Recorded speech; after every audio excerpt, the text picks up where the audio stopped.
Hello cuties, अब हम बात करने वाले हैं लिटिल वुमेन की एपिसोड 11 के पार्ट 2 की। एपिसोड के स्टार्टिंग होती है सैंगे मिस्टर जैंग से कह ही रही थी कि आपको कुछ भी करके इन क्यों को बहुत ज़्यादा पेन देना होगा, उसे टॉर्चर करना होगा, तब जाके मुझे थोड़ी बहुत शांति मिलेगी। मिस्टर जैंग कहते हैं कि मुझे एक बात बताओ, क्या आप पाक जे सैंग ने सच में सैंगवू को मार दिया था? सैंगी कहती है कि तुम्हें पता ही है ना, मेरा भाई थोड़ा पागल था, वो मेरी मॉम की तरह ही था, इसलिए उसे हमें रास्ते से हटाना पड़ा।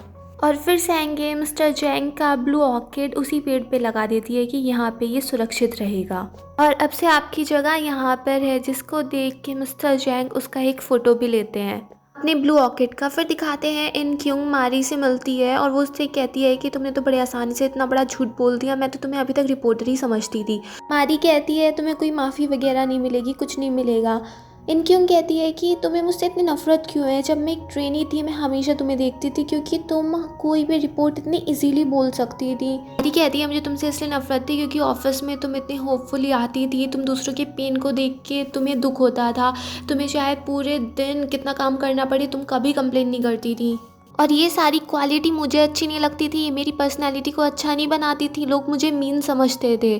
और वैसे भी हम रिपोर्टर्स हैं, हमें क्या करना है कि क्या सच्चाई है क्या गलत है, कोई हम एक्टिविस्ट थोड़ी ना है। और तुम गरीब होके भी इतना ज़्यादा खुश थी। इनक्यों कहती है कि जब मुझे तुम्हारी स्टोरी पता चली कि तुम अपनी दादी के साथ रहा करती थी, तुम्हारे घर की हालत बहुत बेकार थी, तब मुझे लगा कि शायद तुम इतना ज़्यादा ऊपर तक इसीलिए जाना चाहती हो ताकि उन लम्हों को भुला सको। मारी कहती है एक बात सच सच बताओ कि तुम्हारी बहन ने इतने सारे रुपए चुराए और तुम्हें उसकी भनक तक नहीं लगी, तब तुम्हें नहीं लगा कि मुझे सच्चाई बतानी चाहिए, बस तुम्हारे इसी मास्क को मैं हटाना चाहती थी। इनक्यों कहती है कि उन्हीं 70 बिलियन रुपयों का पर्दाफाश करने के लिए मैं आज यहाँ तक पहुँच गई, मैं तुम्हारी तरह नहीं हूँ कि झूठ के लिए इतने नीचे तक गिर जाऊँगी। मारी कहती है कि जो मैंने आज बोला वो सच ही तो था, मेरा ट्रुथ तो यही है, मेरा वर्जन भी यही है, तुम्हारी सच्चाई कुछ और होगी, तुमने उसे किसी और तरीके से देखा होगा, मगर मेरे लिए तो यही सच था और आज मेरी सच्चाई तुम्हारी इस सच्चाई के सामने जीत गई।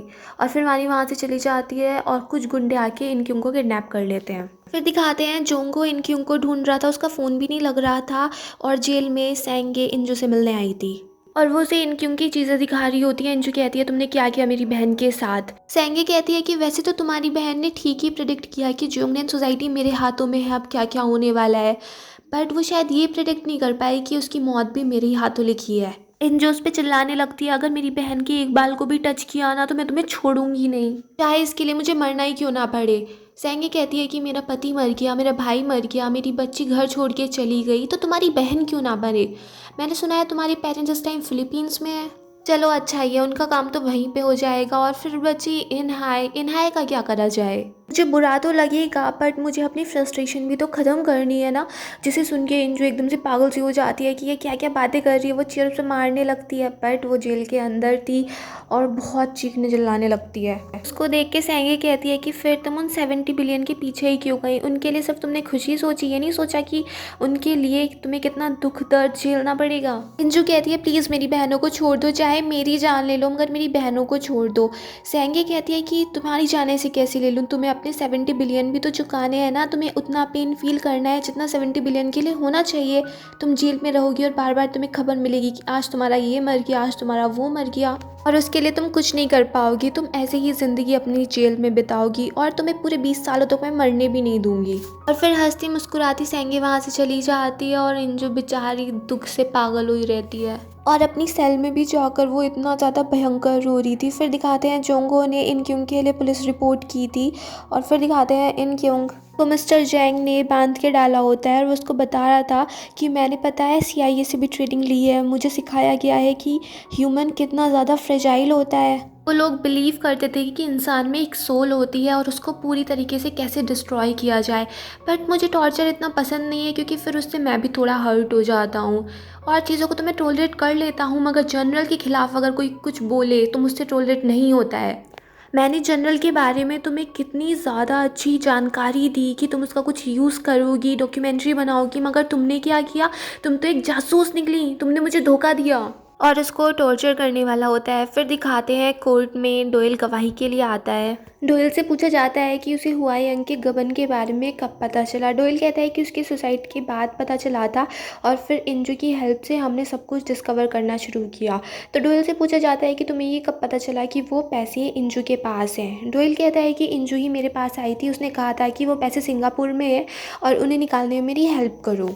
वकील कहता है तुम्हारे इस स्टेटमेंट से तुम्हें भी जेल में डाला जा सकता है, तुम्हें इस बात का पता है ना, तुमने गलत में साथ दिया। डोयल कहता है मुझे पता है, मगर जो मैं बोल रहा हूँ वो बिल्कुल सच है। इंजू उसकी तरफ देख के सोच रही थी कितना बड़ा झूठा निकला और सेंगे काफ़ी खुश हो रही थी। पब्लिक डिफेंडर डोयल से पूछता है कि इंजू ने तुमसे ही क्यों कहा कि वो 70 बिलियन निकालने चाहिए।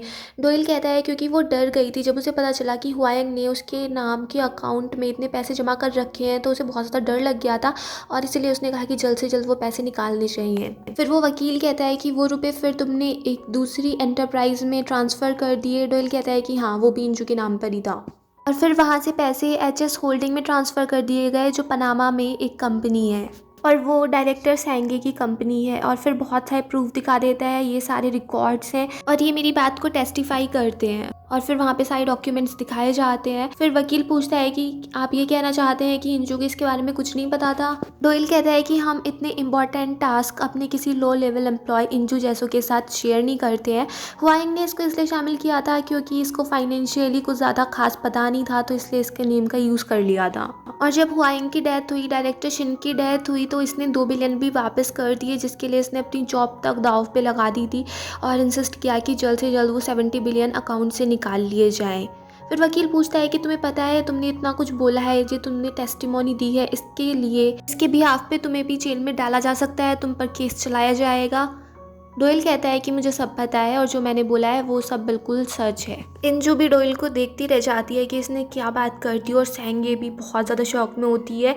वो बहुत ज़्यादा फ्रस्ट्रेटेड होती है। जब वो कोर्ट से जा रही थी उसको मीडिया वाले घेर लेते हैं। कार में सोएम कहती है कि तुम्हें इस बारे में कुछ पता ही नहीं चला, वो अकाउंट तुम्हारे नाम पर ही है ना, तुम्हें कुछ तो पता होगा। सेंगे कहती है कि मेरे नाम पे पता नहीं हज़ारों अकाउंट है, मुझे कब किसका क्या पता रहता है। तो इम कहती है मुझे तो ये समझ में नहीं आ रहा, अगर उसके पास इतने रुपए थे तो उसने वो तुम्हारे अकाउंट में ही क्यों डाल दिए। वो उन रुपयों को अपने पास रख सकता था, उसे तो पैसों से ही सबसे ज़्यादा प्यार था। क्या उसने 70 बिलियन एक औरत के लिए छोड़ दिए। फिर दिखाते हैं डोयल इंजू से मिलता है। इंजू से अब भी गुस्सा आती है। वो कहती है तुम्हें क्या लगता है मैं एक इडियट हूँ, ऐसे ही बीच में से गायब हो गए, ना कुछ बताया ना कुछ कर रहा और अब अचानक से यहाँ पे आ गए। डोयल सॉरी बोलता है कि कुछ हो गया था इस वजह से मैं आ नहीं पाया। इंजू कहती है वैसे तो तुम हर काम परफेक्टली कर लेते हो, इतना मुश्किल था कि मुझे एक बार बता देते कि तुम बिल्कुल ठीक हो। डोयल कहता है मैं कैसे बात करता, तुमने मेरे फ़ोन कॉल्स कट कर दिए थे, मैंने किसी को भेजा था कि तुम्हें नोट पास करे, वो नोट भी पास नहीं हो पाया। फिर दिखाते हैं डोयल को भी पुलिस पकड़ लेती है और इंजू को भी जेल लेके जाया जा रहा होता है। मारी सेंगे से कह रही थी कि तुम्हें टेंशन लेने की ज़रूरत नहीं है क्योंकि वैसे ही वो एक क्रिमिनल हो चुका है, तो उसकी टेस्टिमोनी से अब कुछ नहीं होगा और फिर वो मिस्टर चोई का बेटा है और तुम्हें ये भी नहीं पता कि तुम्हारे अकाउंट में इतनी सारी अमाउंट कहाँ से आई और तुम अपने आप को अच्छा प्रूव करने के लिए वो सारी अमाउंट अपने फाउंडेशन में भी डोनेट कर सकती हो, जिससे लोगों को लगेगा कि तुम कितनी अच्छी हो। सेंगे कहती है सारी डोनेट करनी पड़ेगी। तभी वहाँ पे मारी को उसका एक एम्प्लॉय आके एक वीडियो दिखाता है जिसमें इन क्योंग एक न्यूज़ स्टेशन में थी और उसका लाइव टेलीकास्ट चल रहा था जहाँ पे वो फर कोट को लेके सेंगे को एक्सपोज करने वाली थी। जोंगो को भी पता चलता है कि इन क्योंग कहाँ पे है। फिर दिखाते हैं सेंगे भी टीवी देख रही होती है। इन क्योंग बताती है कि हुआयंग की डेथ के कुछ घंटों पहले ही सेंगे का ये वीडियो दिखा गया है जिसमें वो अपने घर से इस कोट को पहन के निकलती है और फिर जब वो अपने घर वापस आती है तो उसने ये कोट पहना हुआ नहीं था और हुआयंग की बॉडी पे यही कोट पाया गया।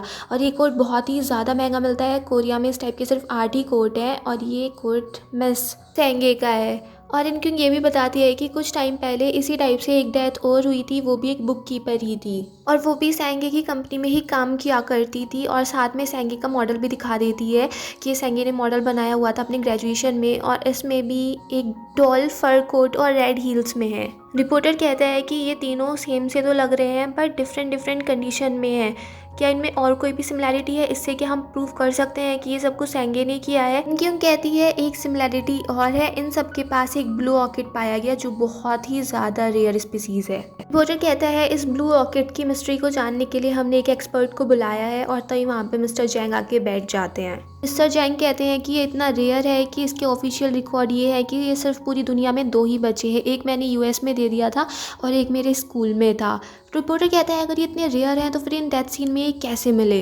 मिस्टर जैंग कहते हैं कि इसके लिए एक स्पेशल टाइप का एनवायरनमेंट चाहिए होता है और हम वियतनाम से एक पेड़ भी ले आए थे और वो पेड़ है सेंगे के घर पे और वहाँ पे बहुत सारे ब्लू ऑर्किड लगे हुए हैं और वो फ़ोटो भी दिखा देते हैं जो उन्होंने उसके घर खींचे थे। फिर दिखाते हैं इनक्यूंग मिस्टर जैंग से कैसे बची। इनक्यूंग कहती है कि तुम लोग ऐसे ही लोगों को रिक्रूट करते हो जो गरीब होते हैं, जिनके पास बस साधन नहीं है आगे बढ़ने के लिए, मगर वो उतने ही लॉयल है, उतने ही हार्ड वर्किंग है, उतने ही ज़्यादा टैलेंटेड है। मिस्टर जैंग कहते हैं कि हमारा बिलीफ यही था और धीरे धीरे ऐसे करके हम पूरी कोरियन सोसाइटी में घुस जाते और हम सबसे ज़्यादा स्ट्रॉन्ग, सबसे ज़्यादा ग्रेट बनते। मिस्टर जैंग कहते हैं कि जनरल की स्पिरिट यही थी कि वो बच्चे भले से गरीब घर से निकले हों मगर वो अपनी रिस्पेक्टिव फील्ड में सबसे आगे निकले और आज वो बच्चे ऐसे ही आगे निकले हुए हैं। यही जनरल का बिलीफ था और यही चलता हुआ आ रहा है। इनक्यूंग कहती है कि आज का यूथ भी जनरल के बिलीफ को मानता है, बट पार्क जे सेंग ने बहुत गलत किया, उसने तुम्हारे बिलीफ को बिट्रे किया, उसने अपने फ़ायदे के लिए पैसे इकट्ठे करने शुरू कर दिए, लोगों का मर्डर किया और सेंगे भी अपने मज़े के लिए लोगों को मारती है। मिस्टर जैंग भी गुस्सा होते हैं कि हाँ उन्होंने सेंग वू को भी मार दिया और इनक्यूंग की बातें सुनकर उन्होंने कहा कि मुझे ही इन सब लोगों को ठीक रास्ते पे लाना होगा और इसीलिए वो इनक्यूंग के साइड हो गए थे और वो सारे सबूत रिपोर्टर को दिखा दिए थे, न्यूज़ में दिखा दिए थे। न्यूज़ स्टेशन से निकलते हुए इनक्यूंग को जोंगो दिख जाता है और वो उसको आके एकदम से हक कर लेती है। जोंगो कहता है कि अब मैं तुम्हें अपने पास से कभी नहीं जाने दूंगा। फिर दिखाते हैं कोर्ट में इंजू कहती है कि जब मैंने वो 2 बिलियन देखे तो मेरी आंखें ऐसे शाइन करने लगी। जिसको सुपरमार्केट के पॉइंट से मतलब होता है, उसके पास इतना पैसा हो गया तो वो उसको इग्नोर कैसे कर सकती थी। अगर मैं उनको इग्नोर करती तो मुझे गिल्ट फील होता। लोगों को मुझ पे शक है कि वो पैसे मुझे क्यों मिले। पहले मैं भी नहीं समझ पा रही थी कि वो पैसे मुझे क्यों दिए गए, मगर जब उन पैसों को मैंने देखा तो मुझे लगा कि ये मेरा इनाम है, इतने साल गरीबी में जीने का इनाम। उन रुपयों को देखते ही मेरे दिल में ऐसे थ्रिल हो गया, मैं इतनी ज़्यादा ग्रीडी हो गई। तो प्लीज़ जज आप मुझे पनिश कीजिए उन सारी इमोशंस को फील करने के लिए। उन पैसों के चक्कर में मुझे अपनी ज़िंदगी तक गंवानी पड़ रही थी। मेरी बहन हो, मेरे पेरेंट्स की ज़िंदगी खतरे में थी।